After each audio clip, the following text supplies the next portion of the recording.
नमस्कार किसान भाइयों, किसान सम्मान निधि को लेकर सरकार की ओर से बड़ा अपडेट दिया गया है। अब किसानों के लिए काफी बड़ी राहत की बात सरकार की ओर से घोषणा की गई है। सरकार की ओर से दो बड़े ऐलान किए गए हैं, जिसके माध्यम से राज्य एवं देश के तमाम 12 करोड़ से अधिक किसानों को काफी बड़ा फायदा मिलने वाला है। जी हाँ किसान भाइयों, आपने सही सुना है। सरकार की ओर से पीएम किसान सम्मान निधि योजना को लेकर जो 11वीं किस्त का पैसा है, जो अभी तक सरकार किसानों के बैंक खातों में अभी तक नहीं पहुंचा है, तो उनके लिए सरकार की ओर से बड़ी राहत दी गई है। अब देश के तमाम 12 करोड़ 53 लाख से अधिक किसानों की पीएम किसान सम्मान निधि योजना की 11वीं किस्त का पैसा एक साथ एक बार में भेजा जाएगा। इसमें 1 क्लिक के माध्यम से डीबीटी खातों के अंतर्गत सरकार की ओर से खातों में भेजी जाएगी। लेकिन इसके लिए सरकार की ओर से ई-केवाईसी की प्रक्रिया को सरकार की ओर से जारी किया गया था। लेकिन आज भी देश के ऐसे बहुत से किसान ऐसे हैं जिन्होंने ई-केवाईसी की प्रक्रिया को पूर्ण नहीं किया था। पहले सरकार ने इसकी ऑनलाइन ई-केवाईसी की प्रक्रिया 31 मार्च 2022 तक रखी थी, लेकिन देश के सभी किसान ई-केवाईसी की प्रक्रिया को पूर्ण करने के लिए समय का अभाव है। इसी को ध्यान में रखते हुए सरकार की ओर से बड़ा अपडेट दिया गया है कि अब देश का तमाम किसान 22 मई 2022 तक ऑनलाइन ई-केवाईसी की प्रक्रिया पूर्ण कर सकता है। जी हाँ किसान भाइयों, आपके लिए बहुत बड़ी स्कीम सरकार की ओर से एक बड़ी राहत दी गई है। अब जो देश के तमाम किसान जो पीएम किसान की 11वीं किस्त को लेकर ई-केवाईसी की प्रक्रिया पूर्ण करवा रहे थे, जो घंटों लाइनों में खड़ा होकर अपनी बारी नहीं आ रही थी, तो उनके लिए सरकार की ओर से बड़ी राहत दी गई है कि अब आप ई-केवाईसी की प्रक्रिया 22 मई 2022 तक करवा सकते हैं। इससे पहले दोस्तों आपको जरूर ई-केवाईसी की प्रक्रिया पूर्ण जरूर करवाएं, ताकि जो 2000 रुपए की जो 11वीं किस्त है वो आपके बैंक खातों में सरकार की ओर से जारी की जाए। तो आपको ई-केवाईसी 22 मई 2022 तक अवश्य जरूर करवाएं। उसके बाद ही आपके बैंक खातों में सरकार की ओर से 2000 रुपए की 11वीं किस्त का पैसा भेजा जाएगा। किसान भाइयों, आप इस अपडेट से पूरी जानकारी आपको अच्छी तरह क्लियर हो गई है कि अब आप 31 मार्च को भीड़ ना करें। आप 31 मार्च के बाद भी 1 अप्रैल या 5 अप्रैल इस प्रकार आप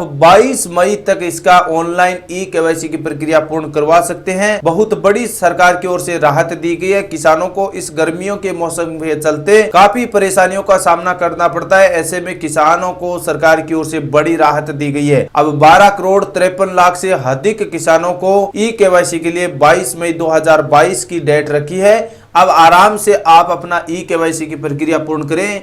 गर्मियों से बच के रहे किसान भाइयों। आप गर्मियों के मौसम में, वैसे तो किसान गर्मियों और सर्दियों के मौसम को कुछ नहीं समझते हैं, क्योंकि वे सदाबहार हर मौसम में कार्य करते रहते हैं। लेकिन फिर भी किसान भाइयों, आप गर्मियों के मौसम में अपने स्वास्थ्य को प्रति ध्यान रखें और आराम से ई-केवाईसी की प्रक्रिया सुबह शाम या अन्य कोई टाइम निकाल कर अपनी ई-केवाईसी की प्रक्रिया पूर्ण करें। मिलते हैं ऐसी और कोई नई जानकारी किसान भाइयों आपके साथ। तब तक के लिए किसान भाइयों, जय हिंद जय भारत।